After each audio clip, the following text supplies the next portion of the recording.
Hey guys, welcome to the Binge Zone. On today's video, we're going to be talking about the Netflix original movie, The Five Bloods, directed by Spike Lee. And before we dive into this, I have to say, if you guys have ever seen Full Metal Jacket, every war movie since that movie has been the same sort of base structure. Every movie has taken something, has been a variation of Full Metal Jacket. And I'm going to be 100% honest with you guys, I'm not a fan of war movies. I am not a fan because it's all a variation of the same premise. World War I, World War II, Vietnam, and different iterations of different characters depending on whatever movie you're watching and how they deal with the war in the backdrop. And to be frank, it's the same kind of characters. It's a bunch of white dudes who have all these issues. And I don't mean to single out white dudes having all issues. Like, I don't want to make this shit a race thing, but like, you've seen one war movie, you've seen them all. So I'm not a big fan. Granted, 1917 was different because that shit looked awesome. But if you take away the beautiful visuals, same story, same shit. So when I saw Spike Lee was doing a movie on black people during Vietnam, and I thought about immediately Muhammad Ali, like his opposition to that, Dr. Martin Luther King's opposition to that. I'm like, okay, I'd like to see where this goes because Spike Lee has always been one to give us the real shit. So I'm like, let me see what this movie is about. And I have to say, for a war movie, this movie gave me something different and I actually enjoyed it. I haven't enjoyed, like I said, I ain't enjoyed a war movie in forever because them shit's usually whack to me. But I actually enjoyed this because it gave us a different perspective, it gave us different viewpoints, and it gave us other characters who don't usually get the limelight in war movies. So you have these five black dudes who call themselves the Five Bloods, and they're being led by T'Challa himself, the king of Wakanda, Chadwick Boseman's character who's called Stormin' Norman because of his badassery in the movie. And now, decades later after Vietnam, these men come back and they're looking for the gravesite of Chadwick Boseman's character, as well as looking for lost gold that they buried. Now, what this movie does really well is it doesn't show us the action gunshots of Vietnam and show us the full movies being set back in the day. This movie shows us the after effects of just what the fuck fighting in Vietnam as a black dude, what that has done to their psyche, what that has done to them. Imagine going to war, right? Imagine you chilling at home. Imagine you at home, you chilling, and then they come to you in the draft or whatever, and they're like, go to Vietnam, fight the Viet Cong, and you too can have these rights and freedoms that you see the white people around you have. And you're like, shit, like, you want that. So you go to Vietnam, you fight these strangers that you don't know, these Viet Cong, you get PTSD, you lose friends, you lose families, and you get all fucked up for the war, and you go back home and you have to sit in the back of the bus. Or you go back home and you can't sit at certain restaurants because of the color of your skin. So you went out there, you fought war for these people, and you can't really fuck with them in modern times. You can't really sit where you want to sit, and you're just relegated. You don't get the shit that your compatriots get.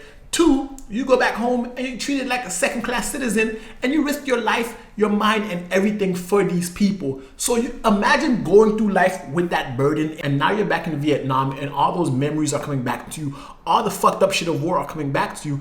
And granted, like I said, if you've seen a war movie, you've seen them all, they all have the same tropes. This movie's not different. Like, you see the psyche of these characters, but the fact that these are black men who are men, like, there's a thing in Hollywood where you don't get to see real black men be like fucked up and vulnerable. Like, when I mean by real black men, I mean like men who are like hetero, macho, black, alpha, male-ish, kind of like real ass men. In that sense of like heteronormity, right? You don't get to see these guys be fucked up and be vulnerable. Usually there's always a different variations. They're hiding something, they're doing things a little different. Whatever the case may be, you don't get to see that shit. But in this movie, you see it, and you see that effect, how it can have on you, how that could start a cycle with the next generation, how the fucked up shit that happened to you before, you can pass on to your kid, and that might start a whole different generational curse on your family because your mind ain't there. Like, you don't get it. And for them to capture that and put it in this movie, I really like. The performances in this movie, I really like it. It's a bunch of old men. How exciting could that be, right? I'm watching this movie, I'm like, how exciting can watching a bunch of old men trek to Vietnam actually be?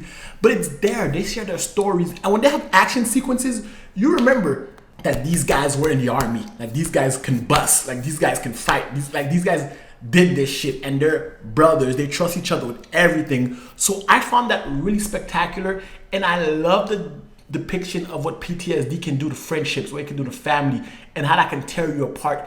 Being the fact that these guys are black and they live in America, like some of their issues really aren't brought to light, so they have to just deal with it. Pray to God and hope it works.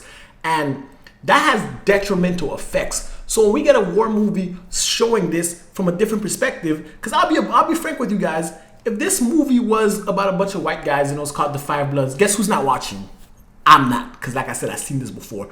But Spike Lee did a thing with this and I enjoyed it. I love the fact that he contrasted throughout the movie the current times and what was happening back during the height of the Vietnam. How there are prominent black voices who were against this. Muhammad Ali, Martin Luther King, Angela Davis. Like they had prominent black people against this and we still went out there and fought and we didn't get shit for it.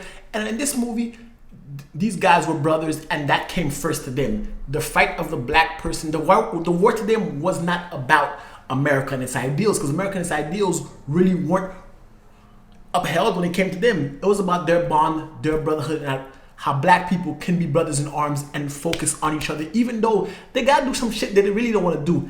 And I like that about this movie. I enjoyed this movie. I thought the action was awesome. I like the fact that another thing this movie does is it takes the black people and it takes the Vietnamese and it kind of paints them in the same light. White colonial European imperialism fucked both of them up. It fucked up Saigon, it fucked up Vietnam, it fucked up the black community. Agent Orange was spread all over. Friend, foe, landmines are still roaming around. And right now in Vietnam, there's active landmines from that war. Like all this shit in the name of what exactly? Personal greed. And that's another backdrop of this movie. The fact that they went back to get the gold, you would think that these guys are greedy, but think about it.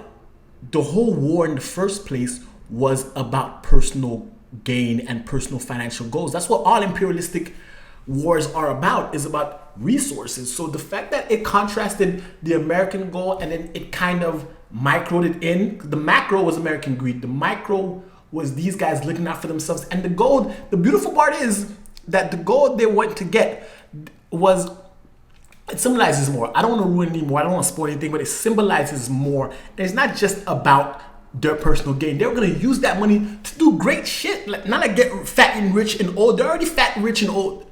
Well, not rich, but they're already fat and old, right? It was about bettering the next generation. And I thoroughly enjoyed this movie. I fucked with it heavy. I got to give this movie a pretty good rating if I had a scaling system, which I have to work on. But anyway, guys, that's my thoughts on the movie. I'd love to hear your thoughts in the comment section below. If you like the movie, give it a thumbs up. The video, that is, give the video a thumbs up. Hit the subscribe button if you guys have not already. And until next time, binge on.